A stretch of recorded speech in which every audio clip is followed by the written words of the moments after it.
তুমি জানো, ছোটবেলা থেকেই আমি জগন্নাথদেবকে স্বপ্নে দেখি। মনে হয় উনি আমার জীবনের পথ দেখাচ্ছেন। তুমি সবসময় এমনই বলো, কিন্তু সত্যি কি মনে করো জগন্নাথ আমাদের প্রেমের সঙ্গেও জড়িত? অবশ্যই, ভগবানের প্রেম মানে তো নিঃস্বার্থ ভালোবাসা।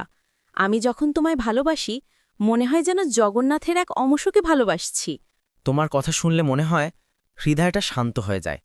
আমি আগে ভাবতাম প্রেম মানে শুধু দুজন মানুষের সম্পর্ক, কিন্তু এখন বুঝি প্রেম মানে ভক্তি।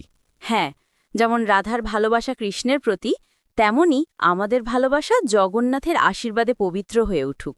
তুমি কি জানো, যখন আমি প্রথমবার পুরীতে যাই, জগন্নাথদেবের চোখের দিকে তাকিয়ে মনে হয়েছিল উনি আমার সব কথা জানেন। সত্যি, আমিও তো সেই স্বপ্ন দেখি। রাজাপুর মন্দিরে জগন্নাথের সামনে আমাদের মিলনের সাক্ষী হবেন তিনি। তুমি বিশ্বাস করো তো, যত বাধা আসুক, যদি আমাদের ভালোবাসা সত্যিকারে ভক্তিতে মেশানো থাকে, জগন্নাথ আমাদের আলাদা করবেন না। আমি বিশ্বাস করি, কারণ জগন্নাথ মানে করুণা, মানে অনন্ত প্রেম।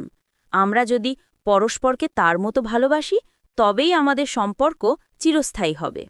তাহলে আজ থেকেই প্রতিজ্ঞা করি, আমাদের প্রেমে থাকবে না অহংকার, থাকবে শুধু ভক্তি আর শ্রদ্ধা। জগন্নাথ যেন আমাদের হৃদয়ে সর্বদা থাকেন, আমাদের প্রেম যেন ভক্তির পথে এক দৃষ্টান্ত হয়ে ওঠে। জগন্নাথ স্বয়ং সাক্ষী থাকুন, আমরা চিরদিন তার দাস আর একে অপরের সঙ্গী। জয় জগন্নাথ।